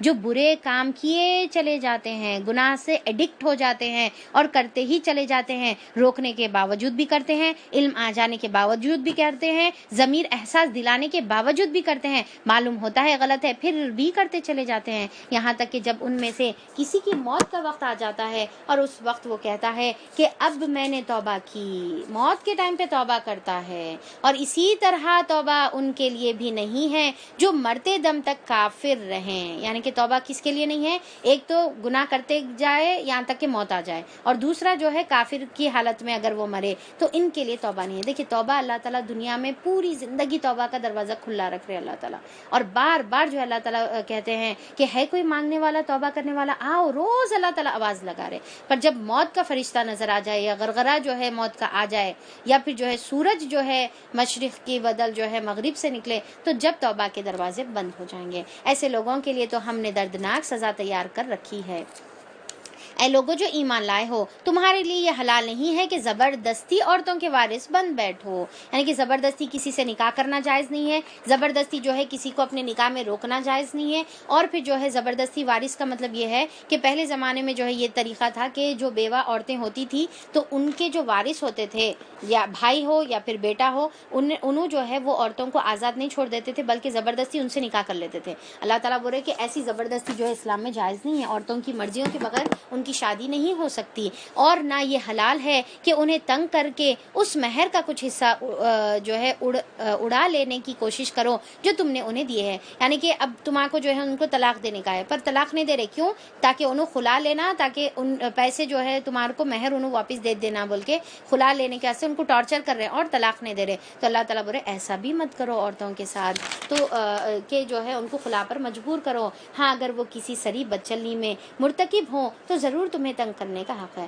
تو اب یہاں پر اگر انہوں جو ہے بدچلنی کرے یعنی کہ بے حیائی کا, زنا کا کام کریں, تو جب جو ہے تم ان کو کچھ سزا دے سکتے. ان کے ساتھ بھلے طریقے سے زندگی بسر کرو. کیسا بسر کرنا ہے؟ عورتوں کے ساتھ بھلے طریقے سے زندگی بسر کرنا ہے. جیسا آپ صلی اللہ علیہ وسلم نے فرمایا تم میں سے بہترین شخص وہ ہے جو اپنے گھر والوں کے ساتھ اچھا ہے, اور میں تم میں سے سب سے زیادہ اپنے گھر والوں کے ساتھ اچھا ہوں. یعنی کہ میں عمل کر کے بتا رہا ہوں, دیکھو بیویوں کے ساتھ جو ہے کیسا رہنا ہے. حدیث میں آتا ہے کہ آپ صلی اللہ علیہ وسلم بیویوں کو جو ہے کبھی بھی یہ نہیں بولتے تھے ایسا کیوں کرے, ایسا کیوں نہیں کرے. یعنی کہ کوئی چیز پہ جو ہے روک ٹوک اور پھر جو ہے ڈانٹ ڈپٹ, یہ کر دیے, ایسا جلا دیے, ایسا گرا دیے, نمک زیادہ ڈال دیے, مرچی زیادہ ڈال دیے, تو یہ جو ہے آپ صلی اللہ علیہ وسلم کبھی بھی نہیں کرتے تھے. اگر وہ تمہیں ناپسندیدہ ہو تو ہو سکتا ہے کہ ایک چیز تمہیں ناپسندیدہ ہو مگر اللہ اسی میں بہت کچھ بھلائی تمہارے لیے رکھ دی ہے. یعنی کہ ایک چیز بس نہیں پسند ہے تو تم جو ہے ان سے جو ہے دور مت ہو جاؤ, یا پھر جو ہے طلاق کے جو ہے بہانے مت ڈھونڈو, بلکہ ان کے اندر دوسرے اچھائیاں دیکھو, ہو سکتا ہے ان کے ذریعے سے نیک اولاد ہو. دیکھیے یہ شوہر اور بیوی دونوں کے لیے ہے کہ کوئی انسان, اللہ تعالیٰ بتا رہے نو ون از پرفیکٹ. ٹھیک ہے, ایک تو بات کیا ہے, نو ون از پرفیکٹ. دوسرا جو ہے طلاق کرنے کے لیے جلدی نہیں کرنے کا ہے کہ بس دیکھیں کچھ چیز نہیں پسند ہے, ختم, اب میں نہیں رہ سکتی, میرا گزارا اماں نہیں ہو سکتا ان کے ساتھ, تو یہ جو ہے جلدی جو ہے نہیں کرنے کا ہے. اور پھر جو ہے ہو سکتا ہے کوئی چیز تمہاں کو نہیں پسند ہو, وہ شخص نہیں پسند ہو, اس کی عادتیں نہیں پسند ہو, اس کا گھر نہیں پسند ہوگا, یا پھر جو ہے اس کی جو ہے ان لاز, جو تمہارے ان لاز ہے وہ تمہاں کو جو ہے نہیں پسند ہوں گے, پر تم جو ہے تھوڑا ایڈجسٹ کرنا سیکھو, تھوڑا سا جو ہے شروع میں جو ہے ایڈجسٹ کرو, پھر اس کے بعد یعنی کہ فوری رشتے کو توڑنے کے اوپر جو ہے درپے نہ ہو جاؤ. تو اللہ تعالیٰ یہاں پر بتا رہے کہ تم جو ہے ہو سکتا تمہارے اس کے ذریعے سے تمہارے کو اللہ تعالیٰ کوئی بھلائی عطا کر دے, اور نیک اولاد ہو جو تمہارے لیے جو ہے ثواب جاریہ کا زندگی بھر جو ہے سبب بنے.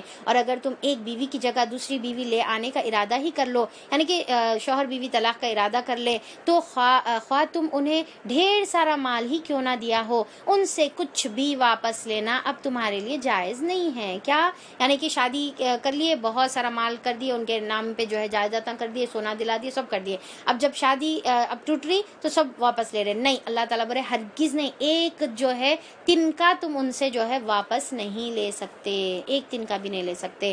اور پھر جو ہے کیا تم اسے بہتان لگا کر اور سری جو ہے ظلم کر کے واپس لوگے, یعنی کہ جھوٹ بات بول کے بہتان لگا کر واپس لوگے, اور آخر تم اسے کس طرح لے لوگے جبکہ تم ایک دوسرے سے لطف اندوز ہو چکے ہو, ایک دوسرے کے ساتھ جو ہے بستر پر جو ہے لطف اندوز ہو چکے ہو, اور وہ تم سے جو جو ہے پختہ عہد لے چکی ہے، یعنی کہ تم نکاح کر کے اس کو اپنے ساتھ لے کر آئے تھے، نکاح کے بعد دینے کے بعد اب تم نہیں کر سکتے. جیسا حدیث میں آتا نا، آپ صلی اللہ علیہ وسلم نے فرمایا کہ جو شخص کسی کو تحفہ دیتا ہے اور اس کے بعد واپس لیتا ہے تو گویا ایسا ہے، نعوذ باللہ اللہ معاف کرے، کہ کتا جو ہے خے کر کر اپنی ہی خے کو چاٹ لے رہا. تو ایسا جو ہے کسی کو گفٹ دے کر واپس لینا ہے، اللہ ہماری حفاظت کرے سے. تو جن عورتوں سے تمہارے باپ نکاح کرے، یعنی کہ تمہاری سوتیلی مائیں جو ہیں، ان سے ہرگز نکاح نہ کرو، مگر جو پہلے ہو چکا تو ہو چکا. تمہارے گرد تمہاری گودوں میں جو، ایک سیکنڈ چھٹ گیا میری، ایک پیج زیادہ پلٹا دی میں. اچھا، جو ہو چکا تو ہو چکا. در حقیقت یہ ایک بے حیائی کا فعل ہے، یعنی کہ سوتیلی ماؤں سے نکاح کرنا ناپسندیدہ ہے اور برا چلن ہے. اب اس کے بعد یہ محرم کی لسٹ اللہ تعالیٰ بتا رہے کہ کون سے رشتے محرم ہیں. تم پر محرم کون کون ہیں؟ تم پر حرام کی گئی ہے تمہاری مائیں، تمہاری بیٹیاں، بہنیں، پھوپھیاں، خالائیں، بھتیجیاں، بھانجیاں، تمہاری وہ مائیں جنہوں نے تم کو دودھ پلایا ہو، اور تمہاری دودھ شریک بہنیں، اور تمہاری بیویوں کی مائیں یعنی کہ ساس، اور تمہاری بیویوں کی لڑکیاں یعنی کہ سوتیلی بیٹیاں جنہوں نے تمہاری گودوں میں پرورش پائی ہے. ان بیویوں کی لڑکیاں جن سے تمہارے تعلق زن شو ہو چکا ہے، یعنی کہ وہ بیویاں جس سے تمہارا سیکشل ریلیشن ہو چکا ہے، تو ان کی بچیاں تمہارے لیے اب حرام ہیں.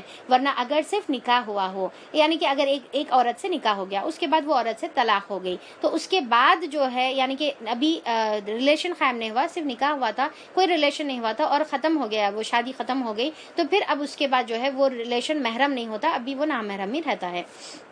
تو اللہ تعالیٰ بول رہے کہ ورنہ اگر صرف نکاح ہوا ہو اور تعلق زنشو نہ ہوا ہو تو انہیں چھوڑ کر ان کی لڑکیاں سے نکاح کر لینے میں تم پر کوئی مواخذہ نہیں ہے. اور پھر وہ لڑکیوں سے تمہارے بیٹے بھی شادی کر سکتے ہیں کیونکہ وہ نامحرم ہیں. اور تمہاری ان بیٹیوں کی بیویاں جو تمہاری صلب سے ہوں، یعنی کہ جو ہے ان کیا ہے، اور تمہاری ان بیٹوں کی بیویاں جو تمہارے صلب سے ہو، تمہاری خود کے بیٹوں کی بیویاں یعنی کہ بہویں جو ہے اس سے مراد ہیں. اور یہ بھی تم پر حرام کیا گیا ہے کہ ایک نکاح میں دو بہنوں کو جمع کر لو. دو بہنیں ایک نکاح میں نہیں جمع ہو سکتی، پھوپھی اور بھتیجی ایک نکاح میں جمع نہیں ہو سکتی، بھانجی اور خالہ ایک نکاح میں جمع نہیں ہو سکتی.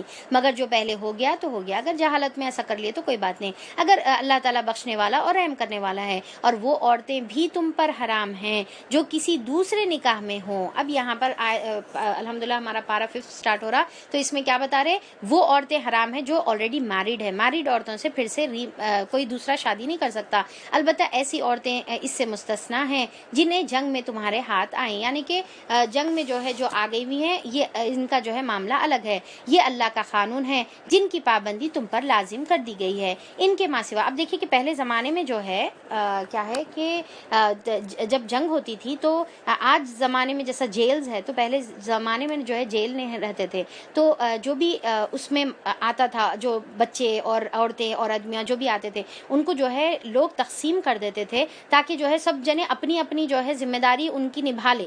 ہر کسی کی جو ہے ذمہ داری ہوتی تھی.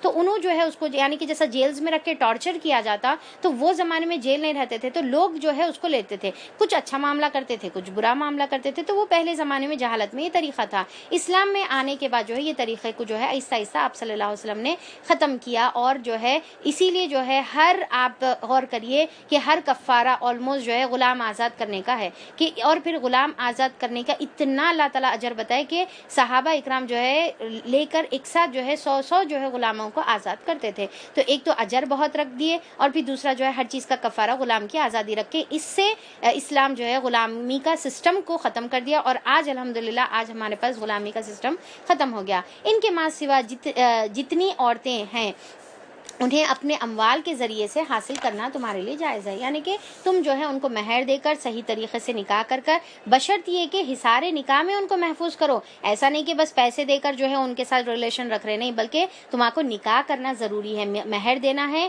ایجاب قبول ہونا ہے، ولی کی موجودگی میں نکاح کرنا ہے. ایسا نہیں ایسا جا کے خفیہ جو ہے جا کے کسی مولوی صاحب کے پاس شادی کر لے رہے، جو ہے کورٹ میں شادی کر لے رہے، نہیں، بلکہ جو ہے پورا طریقے سے نکاح ہونا چاہیے. نہ یہ کہ آزاد شہوت رانی کرو. پھر جو ازواجی زندگی کا لطف تم ان سے اٹھاؤ، اس کے بدلے ان کے مہر بطور فرض ادا کرو. تمہارا کو مہر ادا کرنا فرض ہے، یعنی کہ مہر ایک گفٹ کے طور پہ جو ہے عورت کو شادی کے ٹائم پہ آدمی دیتا ہے، ایک ٹوکن آف لو جو ہے ہوتا ہے. البتہ مہر کی قرارداد ہو جانے کے بعد آپس کی رضامندی سے تمہارے درمیان اگر کوئی سمجھوتا ہو جائے تو اس میں کوئی حرج نہیں ہے. اللہ علیم اور دانا ہے. اور جو شخص تم سے اتنی مقدرت نہ رکھتا ہو کہ خاندانی مسلمان عورت یعنی کہ محسنات سے نکاح کر سکے تو اسے چاہیے کہ تمہاری ان لونڈیوں میں سے کسی کے ساتھ نکاح کر لے جو تمہارے قبضے میں ہوں اور مومنہ ہو. کنڈیشن کیا ہے؟ مومن رہنا ہے، آزاد، کیونکہ عرب میں جو ہے آزاد عورت کا مہر بہت ہائی ہوتا تھا اور لونڈی کا مہر جو ہے آزاد عورت سے ہاف ہوتا تھا. تو اللہ تعالیٰ بولے اتنی استطاعت نہیں ہے تو تم جو ہے غلط ریلیشن، آؤٹ آف میرج جو ریلیشن ہے، ایکسٹرا میرائٹل ریلیشنز، وہ قائم کرنے کے بدل یہ ہے کہ غریب عورت سے شادی کر لو کم مہر پر تم شادی کر کے جو ہے ریلیشن قائم کرو، نہ کہ جو ہے غلط ریلیشنز میں جو ہے مبتلا ہو جاؤ. تو یہ ایک سلیوشن اللہ تعالیٰ بتا رہے. اللہ تمہارے ایمان کا حال خوب جانتا ہے، تم سب ایک ہی گروہ کے لوگ ہو. دیکھیں کہ اگر اس کے متعلق جو ہے اب جیسا یہ تمام چیزیں احکامات ہے اور ایسے یہ احکامات ہے جس کے اندر جو ہے مطلب فرسٹ ٹائم ہو سکتا ہے آپ میں سے کوئی سن رہے ہوں گے یا اس کے متعلق آپ لوگوں کو بہت زیادہ ڈاؤٹس ہے تو آپ میرے کو پرسنلی میسج کریے. میں انشاءاللہ آہستہ آہستہ سب کو رپلائی کرنے کی کوشش کروں گی. ٹھیک ہے، ایک ساتھ میں سب کو نہیں کر سکتی، ہو سکتا ہے کچھ پینڈنگ کوشچنز ہے جو میں رپلائی ابھی تک نہیں کری تو جو ہے آہستہ انشاءاللہ کروں گی میں کوشش. پر یہاں پر اگر آپ لوگ ڈسکس کریں گے تو پھر نہ آپ کو آگے کی بات سمجھ میں آئے گی اور نہ آپ کے کوشچنز میں جو ہے اسکرین پہ آ رہے سو میں دیکھ سک رہی ہوں. ٹھیک ہے، تو آپس میں ڈسکشن بند کریے اور کانسنٹریٹ کریے آگے کی باتوں پہ. لہٰذا ان کے سرپرستوں کی اجازت سے ان کے ساتھ نکاح کر لو، یعنی کہ لونڈی سے بھی نکاح مرضی میں جیسا نہیں کرنا ہے، ان کے جو سرپرست ہے ان کی اجازت سے اور معروف طریقے سے ان کا مہر ادا کرو. اور لونڈی کا بھی مہر تمہارے کو کیسا ادا کرنا ہے؟ معروف طریقے سے ادا کرنا ہے تاکہ وہ حصار نکاح میں محفوظ ہو کر رہیں، آزاد شہوت رانی کرتی نہ پھریں، نہ چوری چھپے آشنایاں کریں. یعنی کہ سیکریٹ ریلیشنز رکھنا اسلام میں حرام ہے. Secret relation, boyfriend girlfriend کا ریلیشن رہو، شادی کے بعد ایکسٹرا جو ہے ریلیشنز رہو، یہ سب اسلام میں حرام ہیں. تو اللہ تعالیٰ بولے یہ آشنائیں چپ کے جو ہے آشنایاں نہیں کرنا ہے. پھر جب وہ حصار نکاح میں محفوظ ہو جائیں اور اس کے بعد کسی بدچلنی کا مرتکب ہوں تو اس پر اس سزا کی بنسبت آدھی سزا ہے، یعنی کہ بالکل ظاہر سی عورت ہے تو اس کی جو ہے سزا میں بھی جو ہے اللہ تعالیٰ تھوڑی تخفیف کر رہے ہیں جو خاندانی عورتیں ہیں محسنات کے لیے جو مقرر کی ہیں. اب دیکھیے یہاں سیکریٹ ریلیشن میں جو ہے ایون وہ ریلیشنز بھی آتے ہیں جو ہے انگیجمنٹ کے بعد کی جاتی ہے، یعنی کہ انگیجمنٹ کے بعد باتیں کرنا، یہ وہ اسلام میں جو ہے ہاں آپ کچھ جو ہے یعنی کہ بڑوں کی جو ہے گائیڈنس میں آپ جو ہے ایک دوسرے کو سمجھنے کے لیے کچھ بات کر سکتی ہیں. پر مسلسل ریلیشن اور دن رات جو ہے پورے اپڈیٹس چل رہے ہیں، آ رہے ہیں جا رہے ہیں، تو یہ ساری چیزیں جو ہے اسلام میں پسندیدہ نہیں ہیں، بلکہ جو ہے اس کو حرام کے زمرے میں بھی جو ہے کچھ علماء اکرام رکھتے ہیں اور گناہ کا سبب ہے. یہ سہولت تم میں سے ان لوگوں کے لیے پیدا کی گئی ہے جن کو شادی نہ کرنے سے بندے تقوی کے ٹوٹ جانے کا اندیشہ ہے. اب یہ کس کے لیے ہے؟ لونڈی سے نکاح کرنے کا، جو شادی کر کے جو ہے نہیں کر کے اگر تقوی کی روش نہیں چل سکتے تو ان کو اللہ تعالیٰ یہ اجازت دے رہے. لیکن اگر تم صبر کرو تو یہ تمہارے لیے بہتر ہے اور صبر کر کے جو ہے آزاد عورت سے شادی کر لو. اللہ بخشنے والا اور رحم کرنے والا ہے. اللہ چاہتا ہے کہ تم پر ان طریقوں کو واضح کرے اور انہی طریقوں پر تمہیں چلائے جن کی پیروی تم سے پہلے گزرے ہوئے صلح کرتے تھے. اب دیکھیں کہ یہاں پر یہ آیتوں کے بارے میں ایک بات آپ لوگوں کو بتانا چاہوں گی کہ اسی لیے یہ آیتوں کے شروع میں نا تقوی کا ذکر ہے. اگر ہم جو ہے تقوی سے یہ آیتیں پڑھیں گے نا تو یہ آیتیں پوری سمجھ میں آتی اور اس میں کچھ بھی خرابی نہیں نظر آتی. اور تقوی کے بغیر یہ آیتیں پڑھیں گے نا تو ہر آیت میں آپ کو ایک نقص نظر آتا، یہ ایسا کئی کو وہ ویسا کئی کو. اور پھر ایسے ہی وجہ سے جو ہے آج بھی ایسے منافقین اور کمزور ایمان موجود ہے جو ہے یہ آیتوں کو لے کر عجیب عجیب طریقے سے باتیں کرتے اور سمجھ میں نہیں آتا کہ ان کے دماغ میں ویسی باتیں گندی باتیں آتی بھی کیسی ہوں گی. پر یہ کیا ہے؟ ایک کمزور ایمان کی نشانی ہے. تقوی کے ساتھ آپ دونوں اینگل سے دیکھ کر سمجھنا ہے. عورت اپنے اینگل سے مت سوچے، آدمی کے اینگل سے بھی سوچے، آدمی اپنے اینگل سے نہیں عورت کے اینگل سے بھی سوچے، تو آپ کو بات سمجھ میں آ جاتی ہے اس کے اندر کہ آدمی کے اندر اللہ تعالیٰ الگ ڈیزائرز رکھے ہوئے ہیں، عورت کے اندر اللہ تعالیٰ الگ جو ہے نسوانیت جو ہے اللہ تعالیٰ رکھے ہوئے ہیں. یہ سب ایک دوسرے کو سمجھنا ہے، دونوں اینگل سے دیکھنا ہے. ایک ہی اینگل سے دیکھے تو بات نہیں سمجھ میں آتی. اور بغیر تقوی کے بھی دیکھے تو نہیں. جب تقوی کا عینک لگا کے دیکھیں گے نا پورا کلیئر سمجھ میں آتا. اللہ چاہتا ہے کہ تم پر ان طریقوں کو واضح کرے جو پہلے کے طریقے. اچھا وہ اپنی رحمت کے ساتھ تمہاری طرف متوجہ ہونے کا ارادہ رکھتا ہے. اللہ تعالیٰ یہ سب آیتیں نازل کر کے ہمارے ساتھ آسانیاں کرنے چاہ رہے اور ہمارے طرف رحمت چاہ رہے. اللہ تعالیٰ وہ علیم بھی ہے اور دانا بھی ہے. ہاں اللہ تعالیٰ تو تم پر رحمت کے ساتھ توجہ کرنا چاہتا ہے، مگر جو لوگ خود اپنی خواہشات نفس کی پیروی کر رہے ہیں وہ چاہتے ہیں کہ تم میں راہ راست سے ہٹا کر دور نکل کر لے کر چلے جائیں. یعنی کہ خود بھی یہ آیتوں میں ٹیڑھ تلاش کرتے ہیں اور خود بھی جو ہے دوسروں کو بھی بھٹکاتے ہیں. اللہ تم پر سے پابندیوں کو ہلکا کرنا چاہتا ہے. یہ آیتیں کیا ہے؟ پابندیوں کو ہلکا کرنے کے واسطے. اسلام میں آسانیاں ہیں. ٹھہر کے نہیں پڑھ سکتے بیٹھ کے پڑھو، بیٹھ کے نہیں پڑھ سکتے لیٹ کے پڑھو، تیمم کر لے کے پڑھو، یا پھر جو ہے ایسا نہیں کر سکتے تو ایسا کرو. اللہ تعالیٰ آسانیاں کر دیے. اور پھر اللہ تعالیٰ پابندیوں سے ہم کو آزاد کرے، کیونکہ انسان کمزور پیدا کیا گیا. اللہ تعالیٰ بڑے کمزور ہے، اسی لیے اللہ آپ صلی اللہ علیہ وسلم کو جو دین دیا اللہ تعالیٰ آسان دین دیے. اے لوگوں جو ایمان لائے ہو، آپس میں ایک دوسرے کے مال باطل طریقے سے نہ کھاؤ اور نہ کھاؤ. لین دین ہونا چاہیے آپس کی رضامندی کے ساتھ، اور اپنے آپ کو قتل نہ کرو. یعنی کہ کوئی ایسا جو ہے سچویشن آ گئی ڈپریشن میں جو ہے اپنے آپ کو قتل نہ کرو. سوئسائڈ کے بارے میں جو ہے یہاں پر بتایا گیا، کیونکہ جو اس حال میں مرتا ہے تو قیامت میں وہی جو ہے ایک تو جہنم میں بھی ڈالا جائے گا، پھر مزید جو ہے اگر دنیا میں اپنے آپ کو چاقو چھپا کے مرا تو وہی کرتے رہیں گا، تو ہمیشہ سیم وہی سزا اس کو ملتے رہیں گی. یقین مانو کہ اللہ تعالیٰ تمہارے اوپر مہربان ہے. جو شخص ظلم اور زیادتی کے ساتھ ایسا کرے گا اس کو ہم ضرور آگ میں جھونکیں گے، اور یہ اللہ کے لیے کوئی مشکل کام نہیں ہے. اگر تم ان بڑے بڑے گناہوں سے پرہیز کرتے رہو جن سے تمہیں منع کیا جا رہا ہے تو اللہ تعالیٰ تمہاری چھوٹی چھوٹی برائیوں کو معاف کر دے گا، اور وہ تمہارے حساب سے ساخط کر دے گا اور تم کو عزت کی جگہ داخل کرے گا. یعنی کہ جنت. کنڈیشن کیا ہے؟ کبیرہ گناہوں سے بچیں گے تو صغیرہ گناہ خود بخود معاف ہو جائیں گے. کیا بولیے پھر سے؟ کبیرہ گناہوں سے بچیں گے تو صغیرہ گناہ خود بخود اللہ تعالیٰ جو ہے معاف کر دیں گے. کیسا معاف کریں گے؟ جو ہم وضو کرتے ہمارے گناہ معاف ہو گئے، نماز پڑھتے گناہ معاف. ایک جو ہے فرائیڈے سے دوسرے فرائیڈے تک، ایک عمرے سے دوسرے عمرے تک، ایک حج سے دوسرے حج تک، ایک نماز سے دوسرے نماز کے بیچ میں کے تمام گناہ معاف ہو جاتے اگر ہم کنڈیشن کیا ہے؟ کبیرہ گناہوں سے بچتے رہے تو. ٹھیک ہے. اب ہم بڑے بڑے گناہ کر کے سمجھ رہے نماز پڑھ لیے تو معاف ہو جاتے، حج کر لیے تو معاف ہو جاتے. بعض لوگوں کا یہ تصور ہے حج کو چلے جاؤ 100 چوبے کھا کے پورے گناہ جو ہے معاف ہو جاتے. نہیں نہیں نہیں، ایسا بالکل بھی نہیں ہے. یہ کیا ہے؟ صغیرہ گناہوں کی بات ہے. کبیرہ تو آپ کو توبہ کرنا ہے، اور اگر کسی کا حق لیے ہوئے تو وہ حق دینا ہے جب تک وہ معاف نہیں ہوگا. وراثت میں گڑبڑ کر دیے اور بہن کا حق نہیں دیے اور جا کے جو ہے حج کر لیے تو کچھ بھی اللہ تعالیٰ معاف نہیں کریں گا. انفیکٹ وہ حج بھی پھر جو ہے قبول ہوگا نہیں ہوگا وہ اللہ کو معلوم ہے. تو خیر اللہ تعالیٰ بولے کبیرہ گناہ. اب کبیرہ گناہ کیا ہے؟ سوال پیدا ہوگا. کبیرہ گناہوں کے بارے میں جو ہے آتا ہے کہ وہ گناہ جس کے اوپر اللہ تعالیٰ نے حد جاری کی ہے، یعنی کہ اللہ تعالیٰ کی سزا ہے. وہ گناہ جس کے اوپر اللہ تعالیٰ نے لعنت کہی ہے، ٹھیک ہے، جس کے اوپر وعید ہے. ویسے جو گناہ ہیں، ویسے گناہ جو ہے یعنی کہ جس کے اوپر سزا، وعید، وارننگز جس کے اوپر ہے اس کو کبیرہ گناہ بولیں گے. اور آپ صلی اللہ علیہ وسلم نے کچھ گنائے بھی ہے.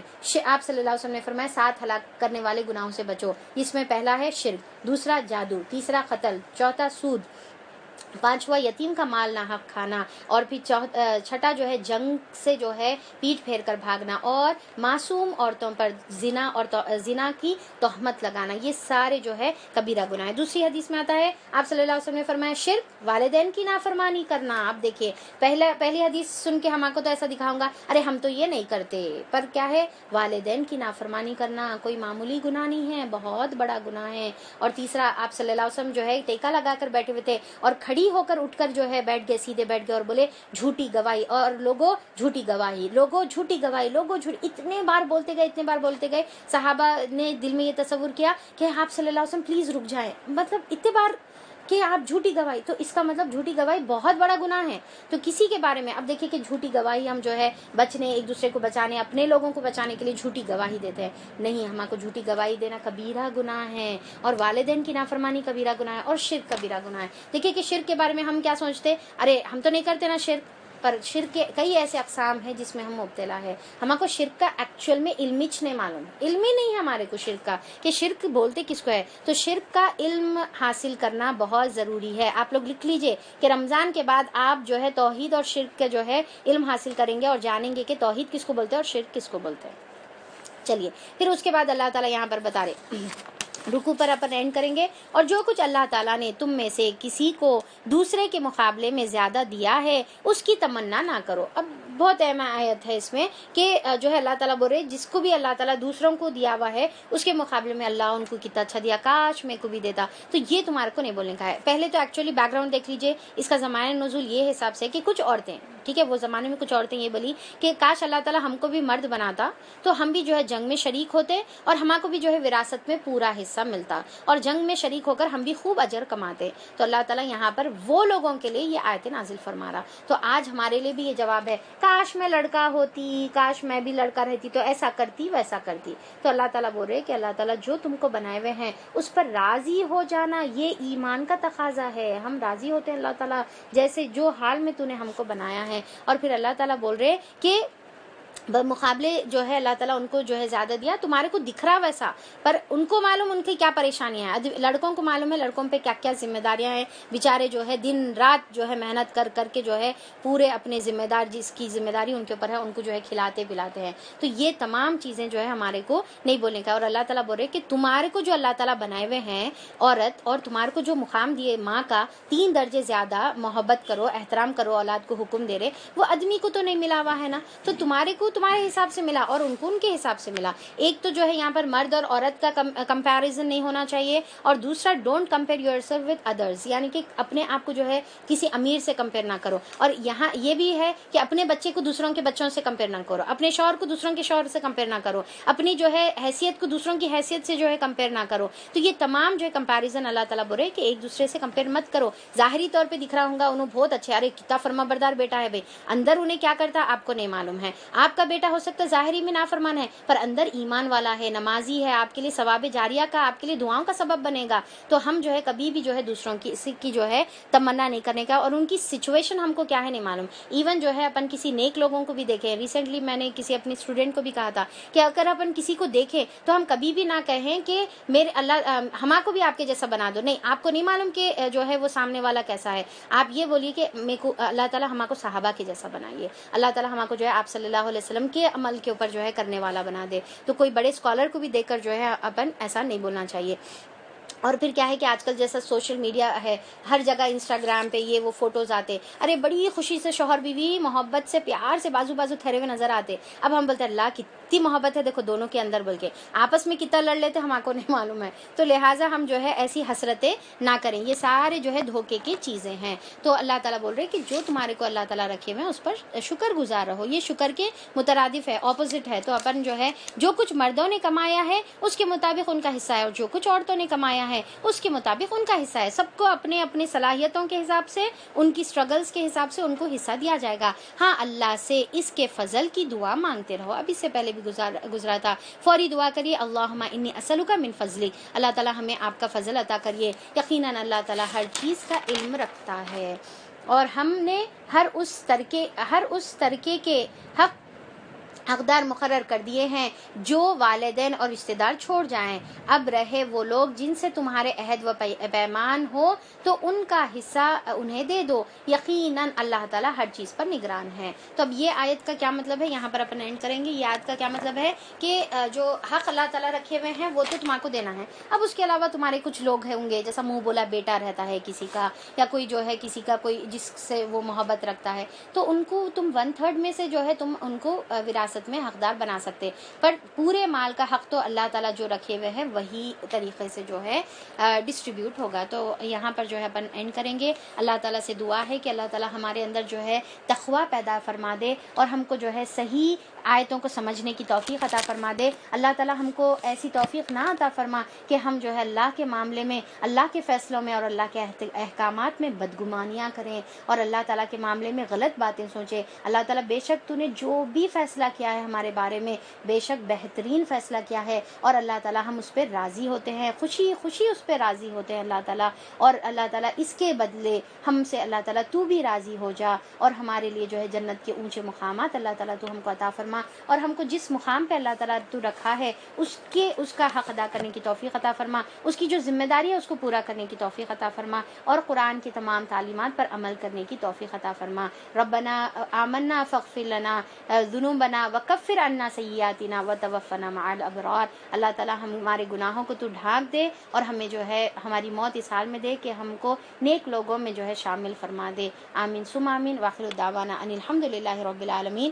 سبحان ربک رب العزت عما یصفون وسلام علی المرسلین والحمد للہ رب العالمین وصلی اللہ علی نبینا محمد وآلہ وصحبہ اجمعین برحمتک یا ارحم الراحمین. السلام علیکم ورحمۃ اللہ وبرکاتہ.